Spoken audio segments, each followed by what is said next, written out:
자, 오늘 함께 나눌 말씀의 제목은 1등을 바라는 것은 음행입니다 라는 제목으로 하나님의 말씀을 함께 나누도록 하겠습니다. 여러분, 지금 우리가 소아시아 7교회를 보고 있습니다. 그런데 그 7교회 중에 5교회가 하나님의 책망을 받고 있어요. 여러분, 이렇게 지상의 교회는 참 약점이 많습니다. 우리가 지금 보다시피 목사님도 공황장애 걸리고 우울증에 걸려요. 우리가 다 병든 자들이 교회에 오는 것이고 다 죄 많은 자들이 교회에 오는 것이에요.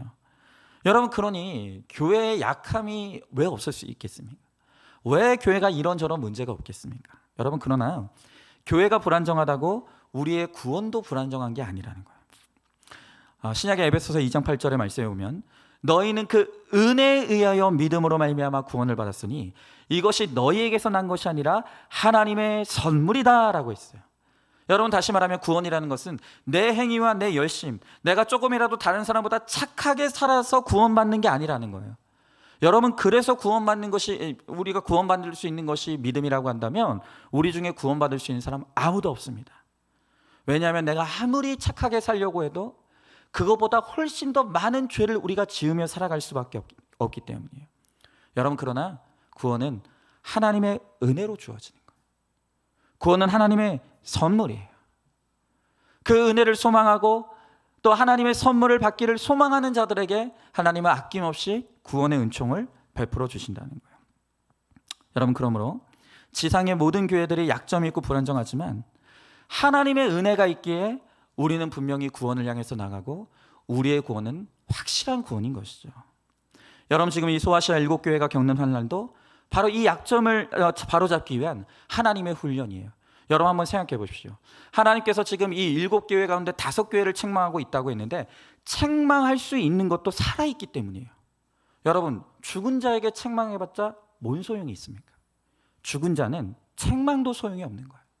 숨이 끊어진 교회는 책망할 일도 없다는 거예요. 그런데 하나님께서 지금 이 5교회에 책망을 하고 계시다는 말씀은 무엇이냐면 그들이 아직 살아있다는 거예요. 그들이 아직 돌이킬 힘이 남아있다는 거예요. 여러분, 그래서 하나님께서 우리들에게 책망도 하시고 또 고난도 겪게 하시는 거예요. 자, 이제 하나님께서 요한계시록을 통해 이제 4번째 교회, 에서버드 사빌라, 이 4번째 교회인 두아디라 교회에 대해서 말씀을 하십니다. 자, 이 두아디라 교회는요, 우리가 지금까지 보았던 다른 도시들처럼 그리스도인들에 대한 핍박이 상대적으로 그렇게 심한 건 아니었어요. 그러나 이곳은 상업이 발달하고 많은 돈이 유통되는 곳이었어요.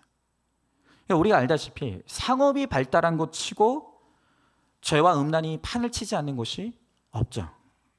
여러분, 그렇기에 이 두아디라 지역 역시 그런 죄악 가운데 있는 도시라는 것을 우리가 충분히 짐작할 수가 있습니다.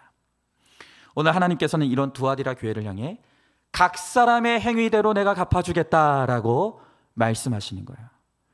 자, 그러면 주님께서 어떻게 갚아주시는가? 오늘 우리가 그것을 함께 좀 나눠보도록 하겠습니다. 자, 먼저 첫 번째로 하나님의 아들이 그 행위대로 갚아주십니다.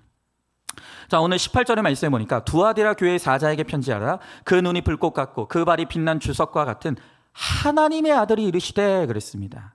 자, 이번에도 오늘 하나님은 그 교회에 맞게, 이 두아디라의 상황에 맞게 자신을 소개하는데요, 첫 번째로 자신을 뭐라고 소개하냐면 그 눈이 불꽃 같다라고 말씀하십니다. 여러분, 한번 생각해 보십시오. 누군가 지금 나를 두 눈 부릅뜨고 불꽃 같은 눈으로 나를 지켜보고 있으면 여러분은 어떨 것 같습니까? 여러분들 중에 제 사무실에 와본 분이 있는지 모르겠어요. 네. 제 사무실에 이제 제 책상이 있는 이제 그 제일 안쪽에 저의 책상과 이제 항상 설교 준비하는 그 공간이 있는데 거기에는요, 우리 교회 각 층에 설치된 CCTV를 한눈에 볼 수 있는 이 모니터가 설치되어 있습니다. 여러분, 하루 종일 제가 사무실에 앉아서 이제 막 열심히 설교 준비하고 또 이런저런 업무를 보고 있다 보면 우리 교회에 오고 가는 많은 성도님들의 모습을 볼 수 있습니다. 여러분, 그런데 여기서 오해하지 말 것은 제가 여러분들을 감시하기 위해서 그걸 보는 게 아니에요. 참 죄송한데 심심해서 봅니다. 심심해서. 하루 종일 한 분도 못 보고 집에 갈 때가 많아요. 그러니까 막 고단하잖아요. 막 설교 준비하고 있으면 너무너무 고단해요. 근데 그러다가 CCTV를 딱 봤는데 어떤 성도님이 오셨어요. 근데 그걸 보는 것만으로도 되게 반가워요. 되게 반가워요. 저 혼자 그렇게 놀아요. 네. 근데 제가 이렇게 CCTV를 보고 있으면 어떤 분들은 조용히 교회를 쓸고 닫고 청소하다가 조용히 사라지시는 분들이 있어요. 또 어떤 분들은 예배당에 오셔서 이런저런 고쳐야 될 것들을 조용히 수리하시다가 가시는 분들이 있어요.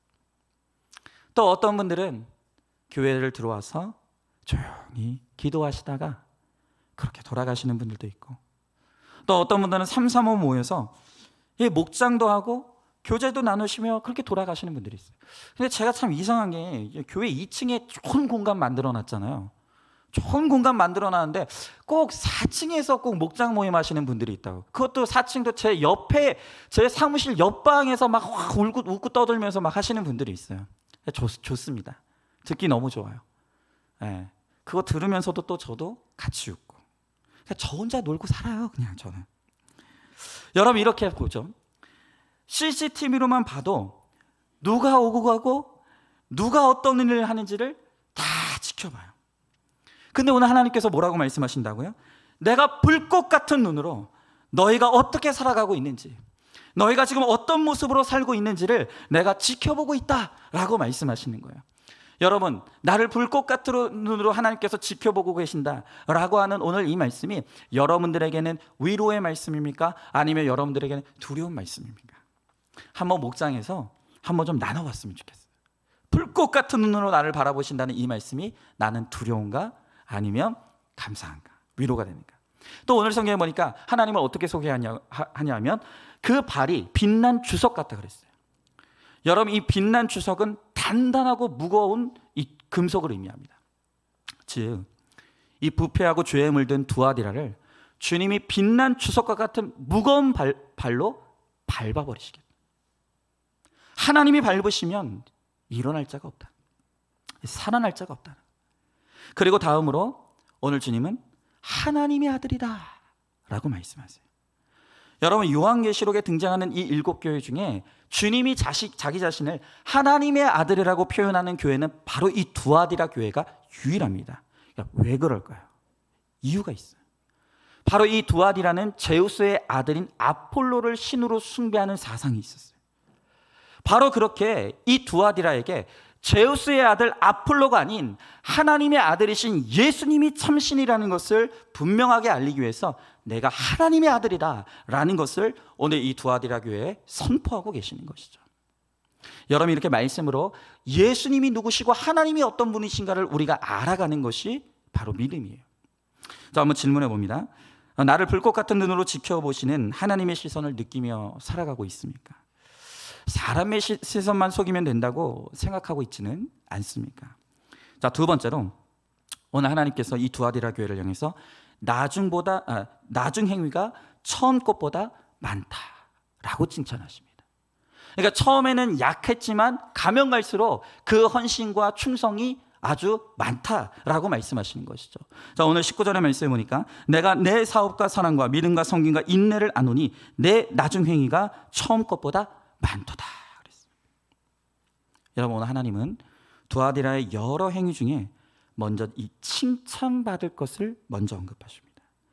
그러면서 그들에게 뭐라고 말씀하시냐면 너희가 처음에는 약했지만 처음보다 지금이 훨씬 더 많은 충성과 많은 헌신을 하고 있다라고 말씀하시는 거예요. 여러분, 주님은 이 두아디라 교회의 사랑과 믿음, 섬김과 인내 행위가 나날이 풍성해지는 것을 기뻐하시는 거예요. 자, 그런데 여기서 이 섬긴다라고 하는 것은 내게 그럴 만한 책임이 없음에도 불구하고 보살피고 도와준다라는 뜻이에요. 여러분, 우리가요 보통 생각할 때 이 불쌍한 사람이 누군가를 우리가 생각할 때 도움을 받는 사람이 불쌍한 사람이다 라고 일반적으로 우리가 생각해요. 여러분, 그러나 그렇지 않습니다. 우리가 생각해보면 진짜 불쌍한 사람은 누구냐면요, 도움을 줄 모르는 사람이 사실은 진짜 불쌍한 사람이에요. 여러분, 우리 교회도 마찬가지입니다. 우리가 신앙생활하면서 어떤 분들은 정말 평생 돕고 섬기다가 신앙생활을 마치는 분들이 있어요. 그런데 어떤 분들은 평생을 신앙생활해도 맨날 도움을 받기만 하고 섬김을 받기만 하는 신앙생활 하시는 분들이 있다는 거예요. 여러분, 무엇이 더 좋은 신앙입니까? 뭐가 더 건강한 신앙입니까? 여러분, 교회마다 섬기고 도울 일이 얼마나 많은지 모릅니다. 그런데 많은 사람들이 이야기하는 게 20, 80을 이야기하기도 하고 30, 70을 이야기하기도 해요. 무슨 말인지 아십니까? 20명, 20%의 사람이 80%의 성도들을 섬긴다는 거예요. 많아봤자 30%의 성도들이 70%의 성도들을 섬긴다는 거예요. 교회 안에 너무 많은 봉사해야 될 것들이 있고 많은 섬겨야 될 것들이 있는데 그 많은 것들을 섬기는 사람은 고작 20%와 30%의 사람들 뿐이라는 거예요. 여러분 생각해 보십시오. 교회 안에 안내도 필요합니다. 주차도 필요해요. 청소도 필요해요. 분리수거도 필요해요.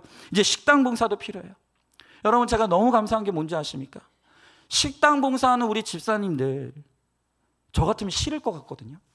그냥 이렇게 평생 이제 다시는 식당 안 하고 교회에서 식사 제공 안 하고 그냥 좀 편하게 신앙생활을 했으면 좋겠다. 저 같으면 그럴 것 같거든요.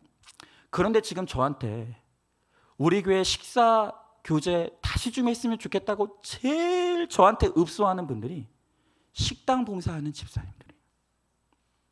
여러분, 이해되십니까? 여러분, 집에서도 밥 차리기 싫잖아요.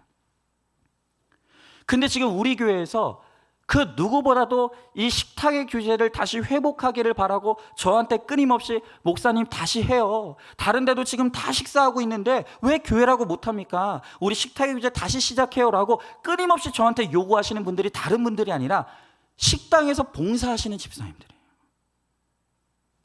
참 이상하죠? 어떤 분들은 자꾸 교회에 내가 필요한 것들이 보여요. 내가 봉사하고 섬겨야 될 것들이 자꾸 눈에 띄는 분들이 있어요. 그게 마음에 부담이 되시는 분들이 있다는 거예요. 그게 자꾸 내 사명으로 느껴져요. 그런데 어떤 분들은 그게 안 보여요. 힘든 일은 내 일처럼 느껴지질 않는 거예요. 그냥 나는 평생 다른 사람한테 섬김받으면서 신앙생활하고만 싶은 거죠. 여러분, 제가 아까도 말씀드렸지만 제가 진짜 사무실에 있다 보면 열심히 설교 준비하다가도 이 CCTV에서 이 교회에 오시는 성도님들을 가만히 지켜보고 있을 때가 있어요. 근데 아까도 말씀드렸던 것처럼 어떤 분들은 아무도 몰라요. 그냥 혼자 오셔서 화장실 들어가서 그 더러운 휴지들 다 손으로 다 모아서 그거 쓰레기통에 버리고 치우시는 분들이 있어요. 그리고 언제 왔는지 모르게 조용히 사라져요. 또 어떤 분들은 교회 와서 여기저기 둘러보면서 교회에 고쳐야 될 것들이 있으면 조용히 고치시다가 다 고치고 나면 조용히 사라지시는 분들이 있어요. 근데 저도 모르게 그 모습들을 지켜보고 있으면 제가 하던 일을 가만히 멈추고 그걸 가만히 보게 돼요. 묵묵히 보게 되는 거예요. 그러면서 저 혼자 그런 하는 거예요. 하나님이 아시지. 하나님은 아시지.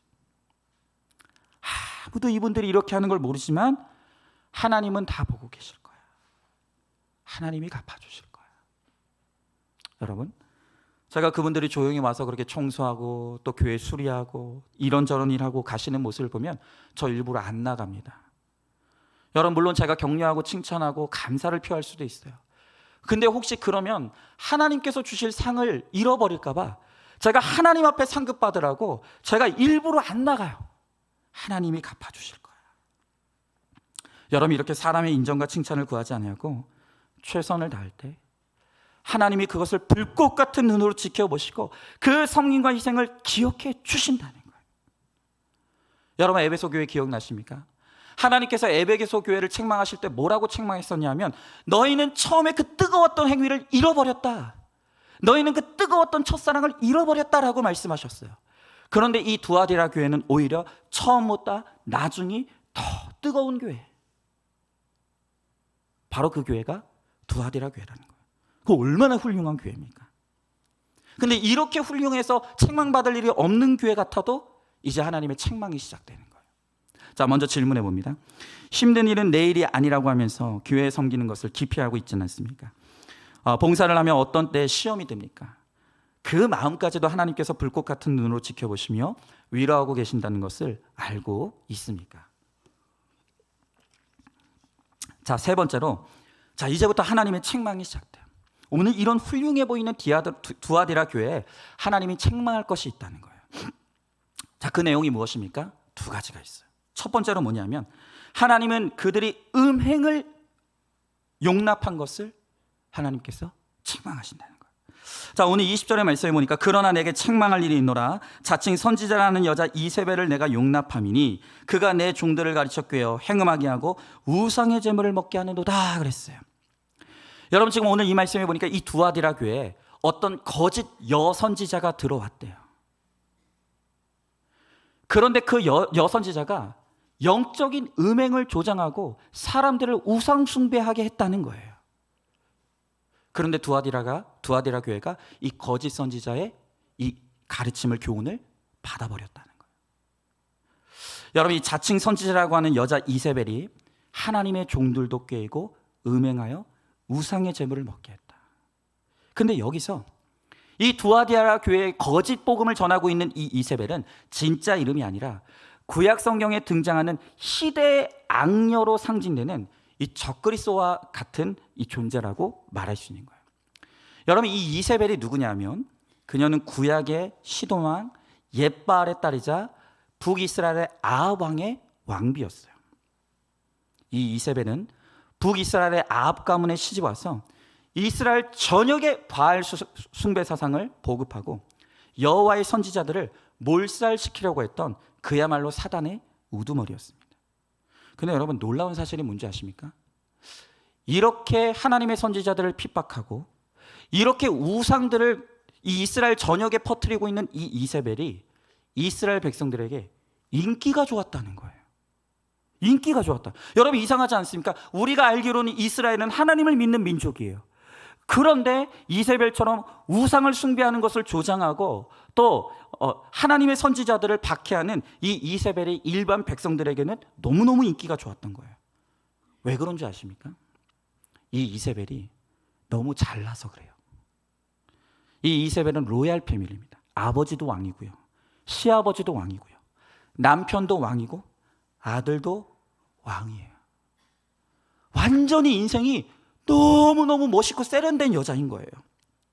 여러분, 이렇게 세련되고 성공한 인생을 살아가는 것처럼 보이는 이 화려한 이세벨을 보면서 이스라엘 백성들이 무슨 마음을 품냐면, 야, 나도 저 이세벨이 믿는 저 사람의 하나님을 믿으면 나도 이세벨처럼 성공할 것 같은 거죠. 내 자식도 저 이세벨처럼 왕이 될 것 같은 거예요. 그래서 이세벨이 믿는 하나님을, 우상을 그들이 받아들인 거예요. 여러분, 우리가 이렇게 이세벨을 좋아합니다. 너무너무 부러워하는 거예요.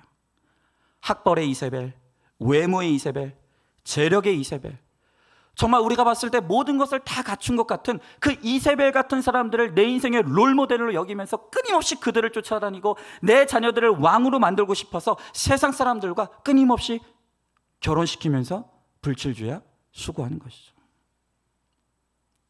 유명 학원, 과외, 강사, 입시 요강을 줄줄 깨면서 이세벨처럼 불타는 교육력으로 내 자식 출세시키려고, 내 자식들도 이세벨처럼 이 세상에서 탁월한 사람이 되게 만들려고 끊임없이 노력하는 거예요.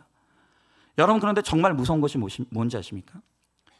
이렇게 이세벨을 따르는 것이 분명한 우상숭배임에도 불구하고 이게 죄라는 문제의식이 없는 게 무서운 거예요. 왜냐하면 생각해 보십시오. 우리는 다 내 자식을 위해서 그렇게 헌신하는 것이 자식을 사랑하기 때문이라고 이야기해요. 아니, 나보다 내 자식이 잘 되기를 원하고 정말 내 자식이 나보다 더 나은 삶을 살기를 나는 원합니다.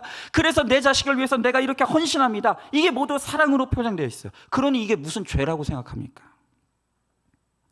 누가 이걸 뭐라고 말하겠습니까? 여러분, 게다가 이 이세벨들은 입으로 교묘하게 내가 하나님 잘 믿었더니, 내가 하나님 믿으면서 이렇게 충성하고 봉사하고 헌신했더니 하나님이 내 자녀들을 이렇게 잘 되게 하셨다고, 내가 하나님 믿었더니 이렇게 이 세상에서 복 받았다고 교묘하게 하나님의 이름을 껴넣는 거예요. 여러분, 그러니까 많은 사람들이 야, 나도 저 사람처럼 신앙생활하면, 나도 저 사람이 믿는 하나님 믿으면 그러면 나도 이 세상의 왕이 될 것 같고 나도 내 자녀들도 이 세상의 왕이 될 것 같아서 다 따라가는 거예요. 여러분 어떠십니까? 여러분, 내 앞에 이세벨 같은 사람이 있다면 여러분, 우리 다 넘어가지 않겠습니까? 그러니까 지금 이 두아디라 교회에 들어온 이 여선이자 이세벨의 유혹은 우리가 알던 것과는 차원이 다른 유혹이라는 거예요. 완전히 차원이 다른 유혹이라는 거예요. 분별이 안 되는 거예요. 여러분, 이 예일대 로스쿨 교수인 에이미 추아가 쓴 유명한 책이 있습니다. 타이거 마더라는 책이 있어요. 그런데 그녀는 저서에서 자신이 두 딸을 어떻게 하버드 대학에 보냈는지 비결에 대해서 이야기합니다. 여러분, 벌써 지금 막 귀가 막 번쩍 뜨이시죠? 야, 딸들을 다 하버드에 보냈대요. 내가 비결을 가르쳐 준대요. 그녀는 말하기를 어린 시절에 이제 역사 경시 대회에서 전교 2등을 했대요. 그래서 이제 가족들을 시상식에 초대를 했는데 이 아버지가 자기 딸이 1등인 줄 알고 갔는데 알고 보니까 2등이었던 거예요. 그러면서 이 아버지가 딸에게 이렇게 이야기했다는 거예요. 다시는 이런 수치스러운 자리에 나를 초청하지 말라고. 네가 1등 했을 때만 나를 부르라고. 여러분, 그날 그 이후로 그녀는 최고가 아니면 안 된다는 마음으로 살아왔고 자신이 낳은 두 딸도 최고로 만들기 위해 노력했다는 거예요. 이제 그녀는 두 딸에게 금지사항을 두었어요. 그 내용이 뭐냐? 친구 집에서 자지 말기, 아이들끼리만 놀지 말기, 텔레비전 보지 말기, 컴퓨터 게임 하지 말기. 또 있어요. A보다 낮은 점수를 받는 것은 결코 있어서는 안 되는 일이에요. A 마이너스도 안 되고 무조건 A 아니면 A 플러스를 받아야 되는 거예요. 또 피아노와 바이올린 외에 다른 악기를 연주하는 것을 금하고 반대로 피아노와 바이올린을 연주하지 않는 것을 철저하게 금지했다는 거예요. 그러면서 그녀는 이렇게 말합니다. 뭐든지 잘하기까지는 재미없는 것이 사실이다. 그렇기 때문에 아이들은 반항한다. 그러나 이 아이가 상을 받고 나면 그때부터 자신감이 생겨 한때 재미없었던 것도 재미있는 것으로 바뀌게 된다. 그러므로 부모가 불굴의 의지를 가지고 공부 또 공부, 연습 또 연습으로 이끌어야 된다.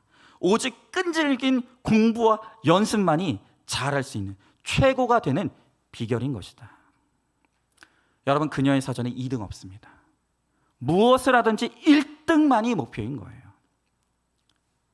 그러면서 그녀가 말하기를 지금은 내 딸들이 모르겠지만 시간이 지나면 엄마가 옳았다는 것을 딸들이 알게 될 것이다 라고 하면서 이 책을 마무리합니다.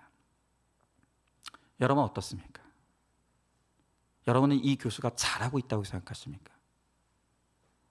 자식들이 하버드대에 입학하고 대회에 나갔다 하면 최우수상을 받는 것이 부럽습니까? 여러분, 그런데 하나님은 바로 이것이 이세벨의 음행이라고 오늘 우리들에게 말씀하시는 거예요. 여러분, 우리가 성경을 봐도 늘 좋아하는 고백이 할 수 있거든이 무슨 말이냐? 믿는 자에게는 능치 못할 일이 없다. 예수의 이름으로 세상의 야망을 추구하고 예수를 이용해서 세상에서 1등하고 세상의 우상을 숭배하는 거예요. 여러분, 어떤 분은 그런 말씀하시는 분들이 있을 거예요. 아니, 예수 믿는 사람은 세상에서 성공하면 안 됩니까? 아니죠. 예수 믿어도 세상에서 성공하는 사람이 있을 수 있어요. 문제는 뭐냐면 우리가 예수의 이름을 이용해서 세상 성공만을 바라보고 있기 때문에 그것을 하나님께서는 우상이다, 음행이다라고 말씀하시는 거예요. 여러분, 우리가 간음이라고 할 때 우리는 육체적인 간음만 생각하지만 사실은 성경이 말하는 진짜 무서운 영적인 간음은 바로 영적인 간음이라는 거예요. 영적인 간음을 행하는 이들은 열심히 예배 드립니다. 누구보다 열심히 봉사해요. 큐티도요, 열심히 합니다. 그런데 그 모든 열심의 봉사와 충성과 큐티의 끝에 무엇이 있냐면 표적이 있다는 거예요. 내가 이렇게 열심히 했으니까 하나님이 내가 바라는 거 주시겠지. 내가 이렇게 열심히 큐티하고 회개도 하고 있으니까 하나님께서 결국엔 내가 원하는 것 이루어 주시겠지. 그러니까 예배의 목적이 하나님 자체가 아니라 세상 야망인 거예요. 세상 욕심인 거예요. 내가 세상에서 이루고 싶은 그 성공이 사실은 신앙의 진짜 목적인 것이죠. 그러니 내가 그렇게 열심히 했는데도 내가 바라는 것이 없으면 예수 믿어도 되는 게 없다고. 내가 도대체 이렇게 열심히 헌신하고 봉사하고 큐티해서 된 게 무엇이냐고. 그렇게 하면서 하나님을 탓하고 배우자를 헐뜯고 시부모를 미워하는 거예요.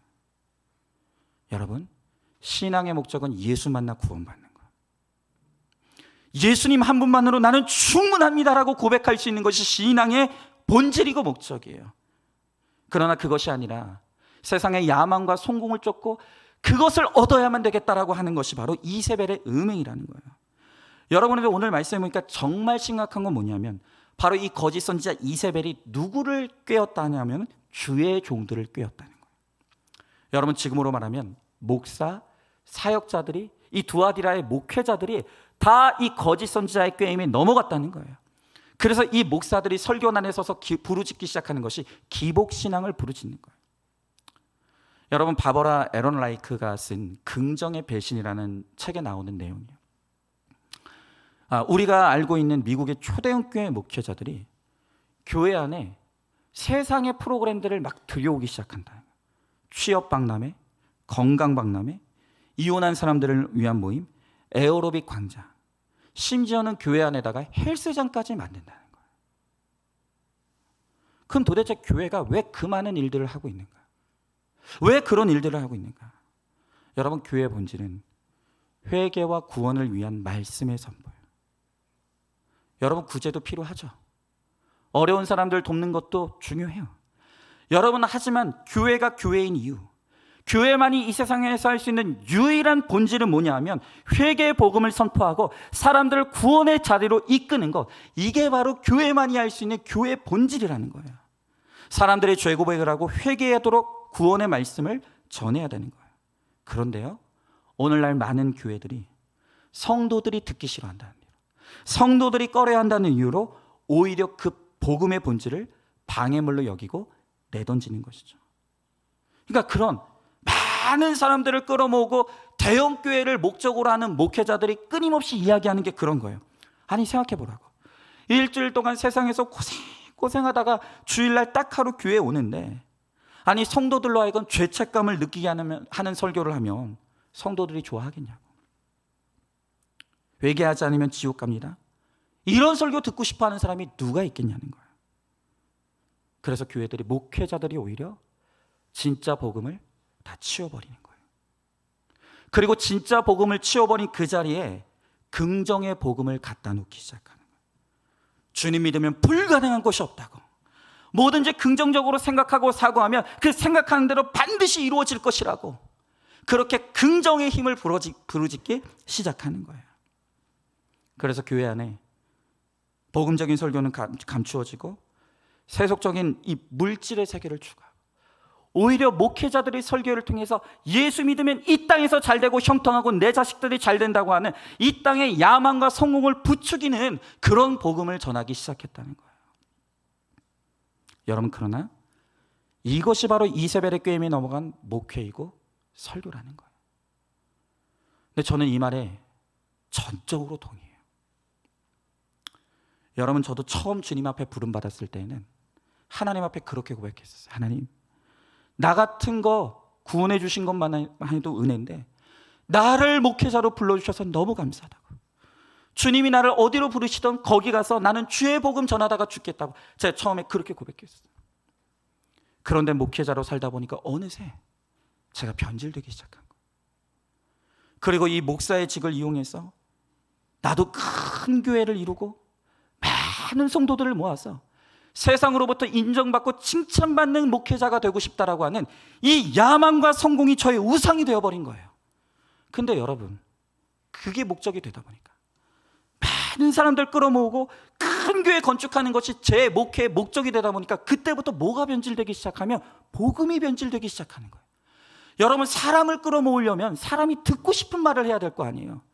그러니까 제가 생각하기 시작하는 게 뭐냐면 이런 걸 생각하는 거예요. 성도들이 들어야 될 메시지가 아니라 성도들이 듣고 싶은 메시지가 뭘까? 제가 어느새 그걸 고민하고 있더라고요.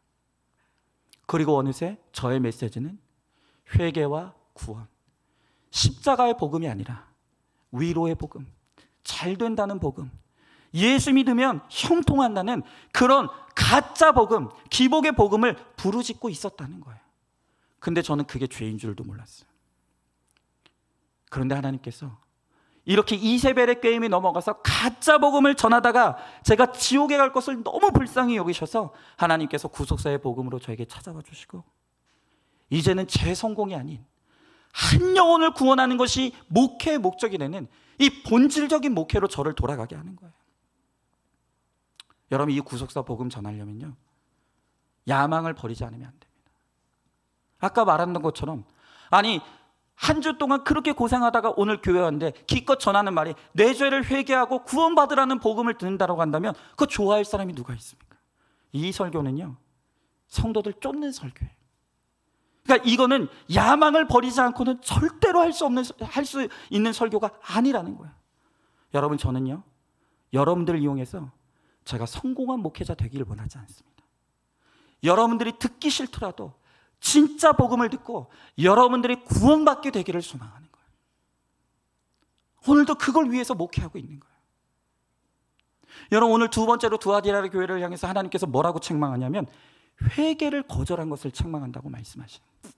자, 오늘 21절부터 23절의 말씀해 보니까 또 내가 그에게 회개할 기회를 주었을 때 자기의 음행을 회개하고자 하지 아니하는도다. 볼지어다 내가 그를 침상에 던질 터이요 또 그와 더불어 간음하는 자들도 만일 그의 행위를 회개하지 아니하면 큰 환난 가운데 던지고 또 내가 사망으로 그의 자녀를 죽이리니 모든 교회가 나는 사람의 뜻과 마음을 살피는 자인 줄 알지라. 내가 너희 각 사람의 행위대로 갚아 주리라.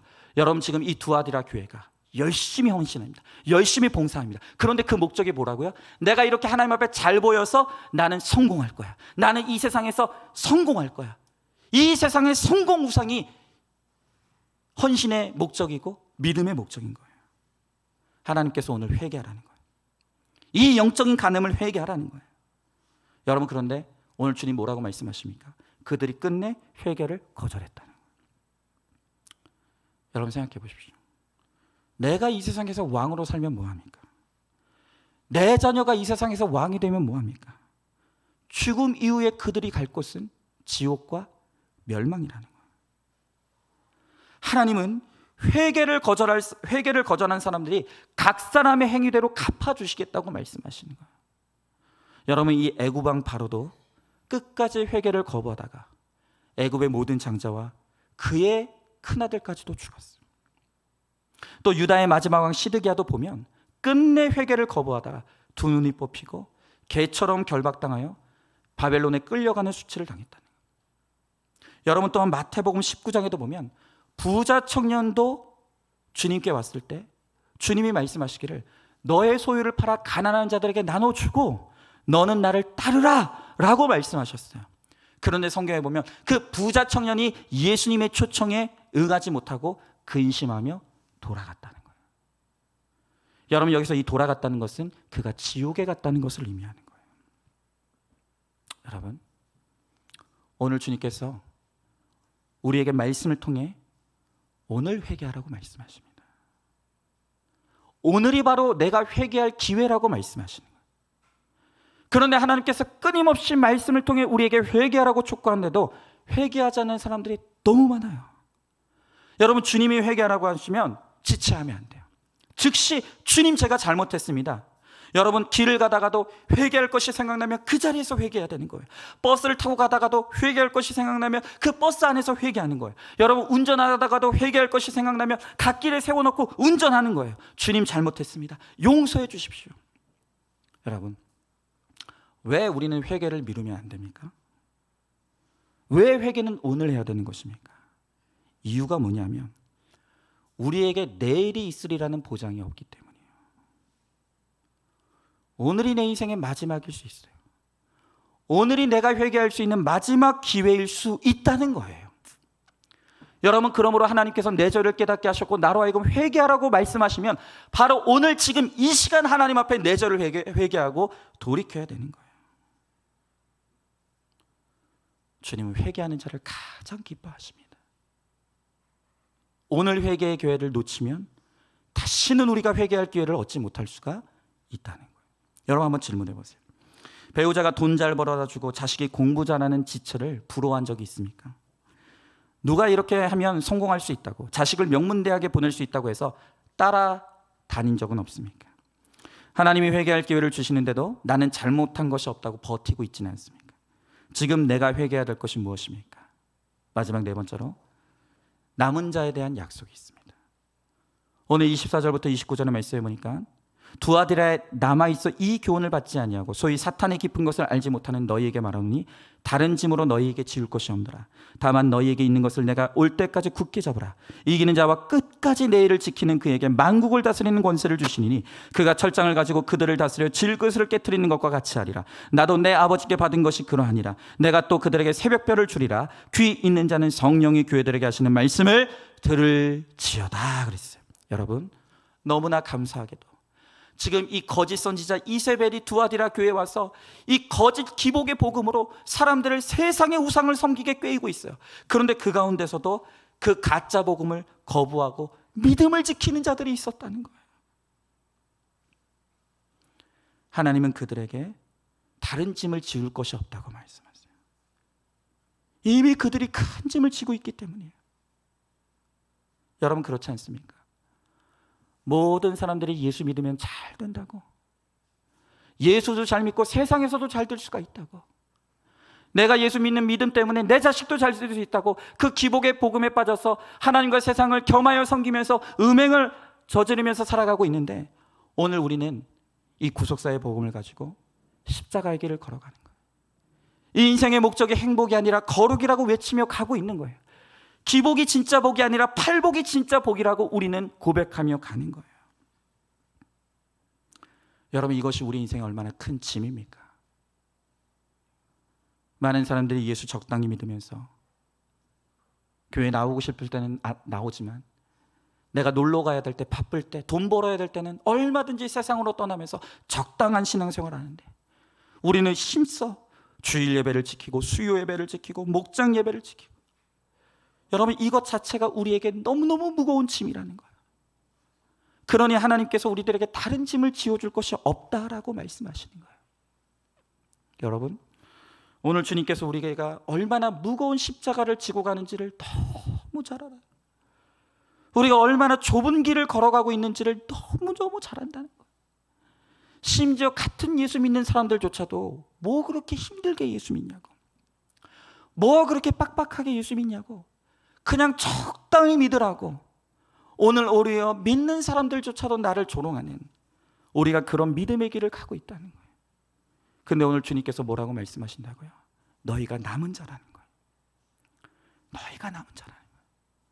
내가 불꽃 같은 눈으로 너희가 아무도 모르게 눈물을 흘리면서 너의 믿음을 지키고 그 믿음의 길을 걸어가고 있는 것을 내가 다 보고 있다라고 오늘 우리 주님께서 그렇게 말씀하시는 거예요.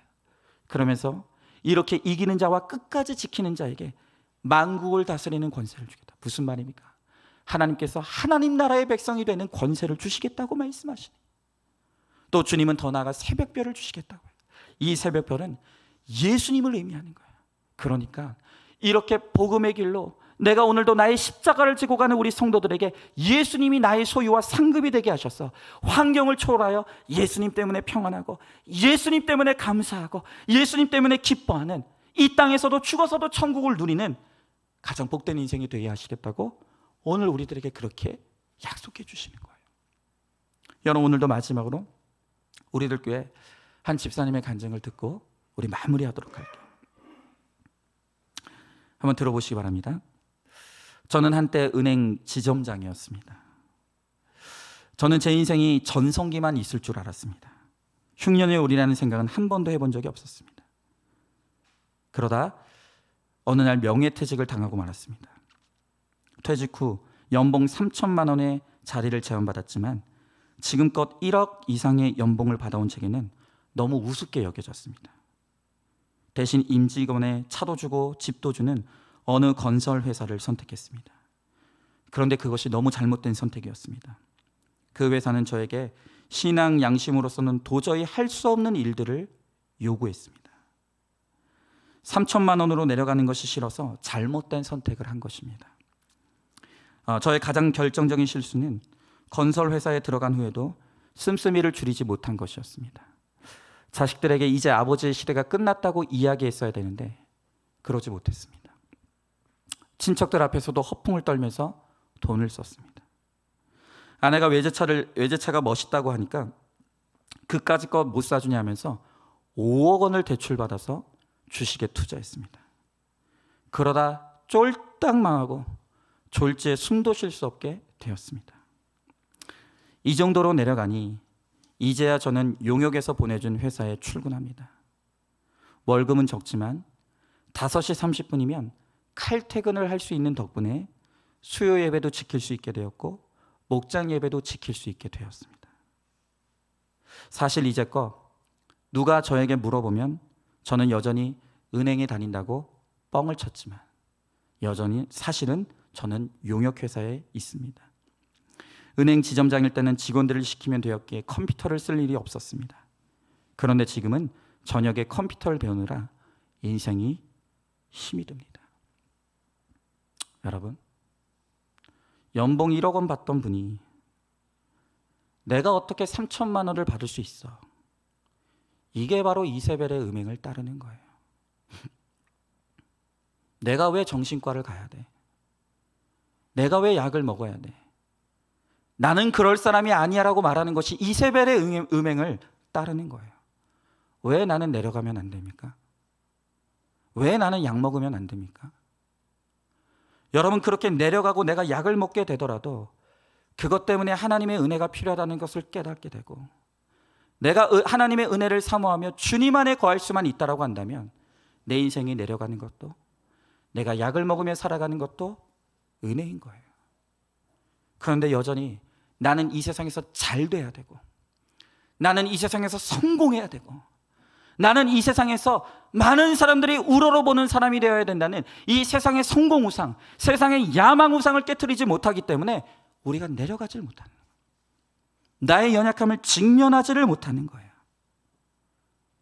여러분, 교회도 마찬가지입니다. 이세벨의 거짓 교훈과 타협한 너무나 많은 목회자들이 오히려 설교의 이름으로 세상 영원과 성공을 부추기고 있는 거예요.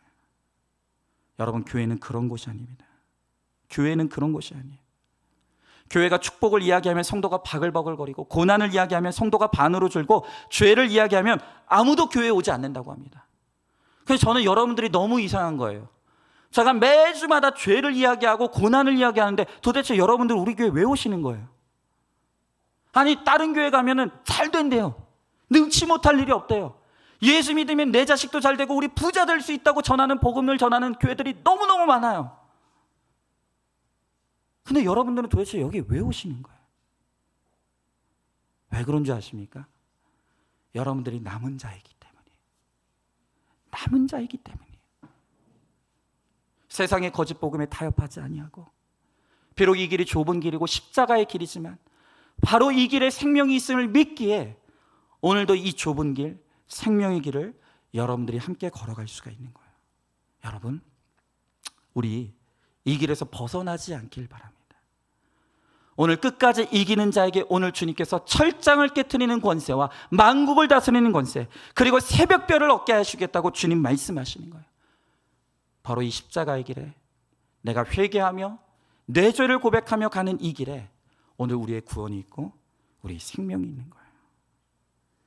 내 힘으로는 아무것도 할 수 없지만 주님의 보혈에 의지해서 오늘도 예수님이 걸어가신 이 십자가의 길, 이 사명의 길을 잘 걸어감으로 오늘 우리를 통해서 이루시는 그 생명의 역사, 우리가 이 땅에서도 천국에서도 예수님을 나의 소유와 상급으로 삼고 주님 때문에 기뻐하고 주님 때문에 감사하고 주님 때문에 평안을 누리는 천국을 살아가는 저와 여러분 우리 모두가 될 수 있기를 주님의 이름으로 축복합니다.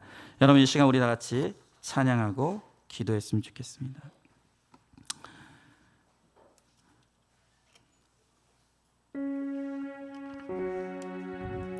오늘 내가 주인 삼은 모든 것을 주님 앞에 내려놓습니다.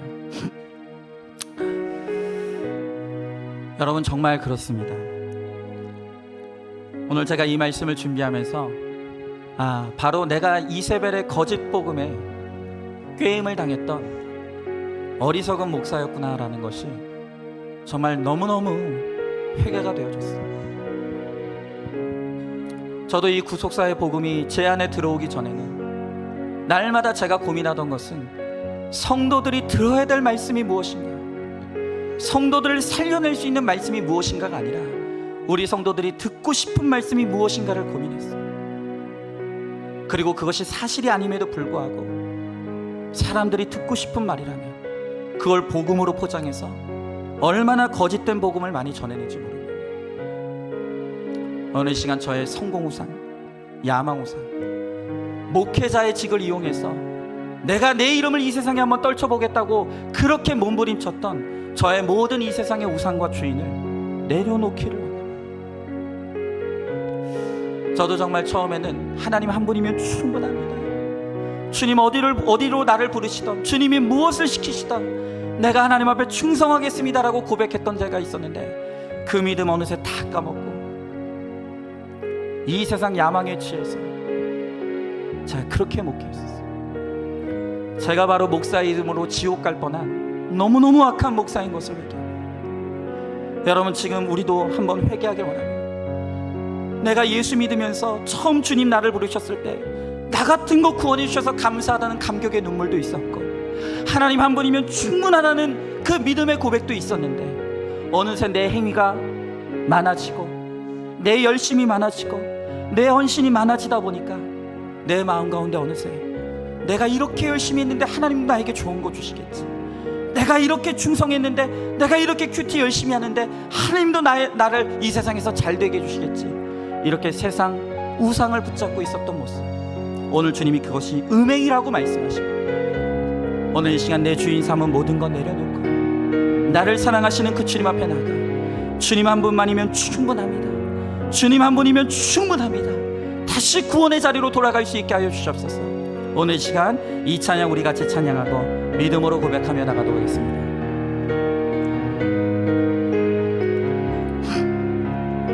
우리 같이 찬양합니다. 내가 주인 삼은, 내가 주인 삼은 모든 것 내려놓고 내 주 되신 주 앞에 나가 내가 사랑했던 모든 것 내려놓고 주님만 사랑. 우리 함께 고백합니다. 주 사랑, 주 사랑, 거친 풍랑에도 깊은 바다처럼 나를 잠잠케 해. 주 사랑, 내 영혼의 반석, 그 사랑 위에. 우리 한 번 더 고백할까요? 내가 주인 삼은 모든 것 내려놓습니다. 내가 주인 삼은 모든 것 내려놓고 내 주 되신 주 앞에 내가 사랑했던 것, 내가 사랑했던 모든 것 내려놓고 주님만. 우리 다 함께 고백합니다. 주 사랑, 거친 풍랑에도 주 사랑, 거친 풍랑에도 깊은 바다처럼 나를 잠잠케 해. 주 사랑, 내 영혼의 반석, 그 사랑 위에. 우리 한 번 더 고백합니다. 주 사랑, 주 사랑, 거친 풍랑에도 깊은 바다처럼 나를 잠잠케 해. 주 사랑, 내 영혼의 반석, 그 사랑. 우리 마지막으로 한 번 더 고백합니다. 주 사랑,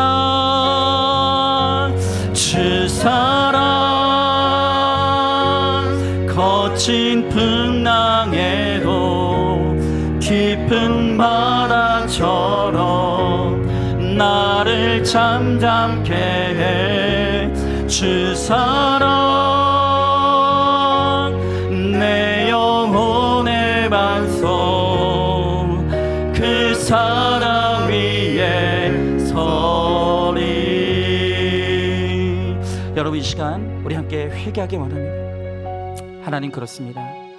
내가 처음 주님 나를 불렀을 때에는 내가 주님 사랑한다고, 나 같은 거 구원해 주신 것만으로도 주님 감사하다는 순수한 믿음의 고백이 있었는데, 내 행위가 많아지고 내 열심이 많아지니 어느새 내 안에 생색이 자리 잡고 내 안에 공로가 자리 잡아서 하나님, 나처럼 충성한 자에게 왜 하나님께서 더 주시지 않느냐고, 하나님, 내가 이렇게 하나님 앞에 헌신했으니 나도 이 세상에서 좀 잘되게 해달라고 하나님과 우상을 겸하여 섬기면서 영적 음행을 저질렀던 오늘 우리의 악과 죄를 이 시간 정말 회개하기를 원합니다. 하나님 아버지, 정말로 내가 하나님 한 분만으로 충분할 수 있게 하시옵시고, 하나님 한 분만 살아갈 수 있는 믿음을 나에게 허락하여 주시옵시고, 그래서 정말 하나님이 나의 소유와 상급이 되시고 이 땅에서도 천국에서도 주님을 누리며 살아갈 수 있는 천국의 백성이 될 수 있도록 주님 아버지 함께 하여 주시옵소서. 오늘 이 시간 우리 간절히 소망하는 마음으로 함께 기도하며 나가보겠습니다. 기도하겠습니다. 사랑과 은혜가 충만하신 하나님 아버지, 주님의 귀한 사랑과 은혜를 감사드립니다. 주여, 나의 하나님 아버지, 정말 주님께서 처음 나를 불러주셨을 때 주님 감사하다고, 나 같은 죄인 불러주신 하나님의 은혜가 너무 감사하다고 아버지, 우리가 눈물을 흘리며 감사하고 감격했던 적이 있었습니다. 그런데 내 행위가 많아지고 내 열심이 많아지니 어느새 하나님 아버지 공로가 자리 잡고 내 안에 생색이 많아져서, 하나님, 내가 이만큼 하나님 앞에 드렸으니 하나님도 나에게 갚아달라고, 하나님, 내가 이렇게 하나님을 위해 충성했으니 나도 이 세상에서 좀 잘되게 해달라고, 우리가 얼마나 하나님과 세상을 겸하여 섬기고 우상의 재물을 먹으며 아버지 우리가 그렇게 살아왔던 우리의 악과 음행을 이 시간 회개합니다. 주여, 나의 하나님 아버지, 우리를 불쌍히 여겨 주시옵시고 이제는 다시 한번 주님께 돌이키게 하여 주시옵소서. 우리의 음행을 회개하오니 주여, 나를 불쌍히 여겨 주시옵시고 다시 주님께로 돌아가 주님 한 분만이면 충분하다고, 주님의 사랑이면 충분하다고 아버지 하나님 아버지, 주의 구원의 은총을 누리며 살아갈 수 있도록 주여, 나의 하나님 아버지 함께 하여 주시옵소서. 이 시간 나의 주인 삼은 모든 것을 내려놓습니다. 내 남편도 내려놓습니다. 내 아내도 내려놓습니다. 내 자식도 내려놓습니다. 하나님, 물질도 내려놓기를 원합니다. 주여, 나의 하나님 아버지, 하나님 한 분만이 나의 주인인 것을 믿게 하여 주시옵시고, 주인만 하나님만이 나의 주인이심을 고백할 수 있게 하여 주시옵시고, 그래서 나의 삶을 통해서 살아계신 주님이 선포되어지고 나의 삶을 통해서 주님을 찬양하게 되며 주님만을 고백하는 아버지 믿음의 사람들이 될 수 있도록 주여, 나의 하나님 아버지 함께 하여 주시고 주님 역사하여 주시옵소서. 나의 주인 삼은 모든 것을 내려놓고 내 주 되신 주 앞에 나아가오니 주님 우리를 받아 주시옵시고 주님 우리를 구원하여 주시옵소서. 거룩한 주의 백성이 되게 하여 주시옵소서. 주님 믿습니다. 아멘. 하나님, 오늘 이 시간 하나님 앞에 철저히 회개합니다.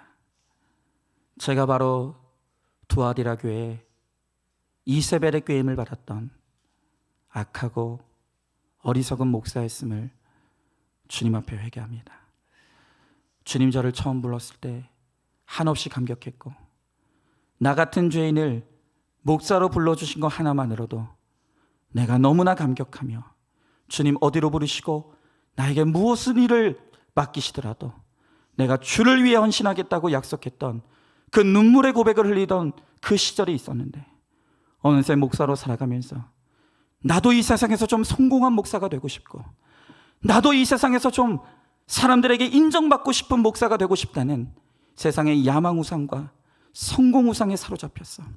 하나님, 정말 거짓 복음, 기복의 복음을 외치면서 그것이 죄인 줄도 모르고 살아왔던 저의 지난날의 악과 죄를 하나님 앞에 고백하고 회개합니다.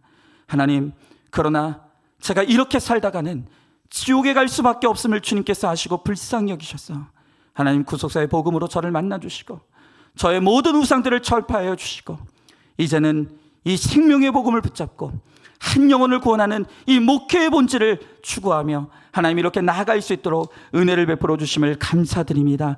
하나님 다시는 옛자리로 돌아가지 않게 하여 주시옵소서. 다시는 세상의 우상을 쫓느라 멸망의 길로 치닫는 하나님의 악하고 어리석은 인생이 되지 않게 하여 주시옵시고, 이제는 정말로 우리 내 사랑하는 성도님들 한 분 한 분의 영혼을 붙잡고 그들을 위하여 울며 그들을 위하여 생명의 복음을 전할 수 있는 하나님의 이 거룩의 길로 갈 수 있도록 주님 아버지 함께 하여 주시옵소서. 하나님 또한 우리 성도님들을 위해서도 기도합니다. 하나님 우리 성도님들도 하나님 처음 나를 구원해 주셨을 때는 나 같은 죄인 구원해 주신 하나님의 은혜에 감사합니다 눈물을 흘리며 감격하던 그 고백이 있었는데, 어느새 그 고백 다 사라지고 내 열심이 많아지고 내 헌신이 많아지니 그것이 나의 생색이 되고 공로가 되어서, 하나님 내가 이만큼 충성했는데 나도 좀 달되게 해달라고, 내가 이만큼 헌신했는데 나도 좀 이 세상에서 누릴 수 있게 해달라고, 하나님 세상과 하나님을 겸하여 섬기며 영적 음행을 저질렀던 오늘 우리의 악과 죄를 회개하오니 주님 용서하여 주시옵소서. 이젠 다시 주님께 돌이키게 하여 주시옵시고, 주님 한 분만으로 충분하다고, 주님이 나의 소유와 상급이 되시기에 오늘 이 땅에서도 죽어서도 우리가 예수님 때문에 천국을 누리며 살아가는 참된 복의 인생이 될 수 있도록 주님 우리 가운데 함께하여 주시옵소서.